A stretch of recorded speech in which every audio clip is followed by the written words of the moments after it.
बिल्ली के गले में घंटी। एक बहुत बड़े मकान में सैकड़ों चूहे रहते थे।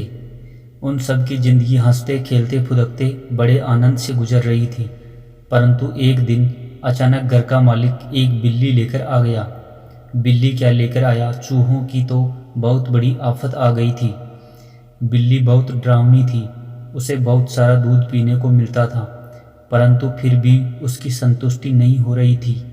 वह 3-4 चूहे तो हर रोज पकड़कर खा जाती थी। समस्या दिन व दिन गंभीर होती जा रही थी।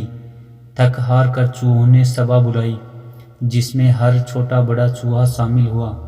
उनमें से एक ने बोला, हमें किसी भी हाल में इस मुसीबत से छुटकारा पाना ही होगा। भाइयों, अपने अपने सुझाव दो कि बिल्ली को कैसे मारा जाए या कैसे उससे पीछा छुड़ाया जाए। बहुत देर तक खुसुर फुसुर होती रही।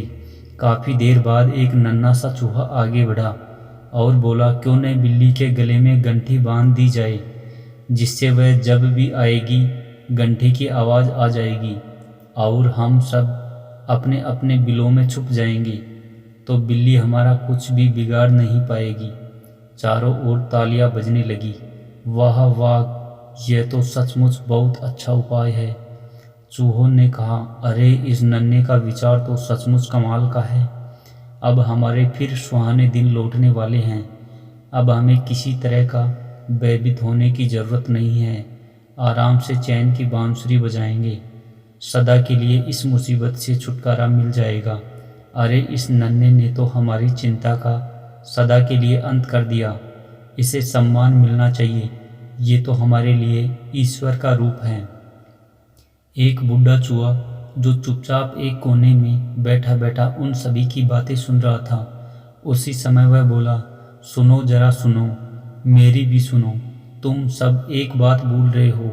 मुझे ये तो बताओ कि बिल्ली के गले में घंटी बांधेगा कौन। ये सुनकर सबके होश उड़ गए और सोच रहे थे कि कौन मौत के मुंह में जाए। किसी में भी इस काम को पूरा करने की हिम्मत नहीं हो रही थी।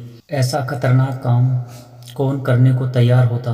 सभी आपस में एक दूसरे का मुंह ताक रहे थे। तभी अचानक बिल्ली की आवाज़ आई, म्याऊं म्याऊं। सभी अपनी जान बचाने के लिए अपने अपने बिलों में घुस गए।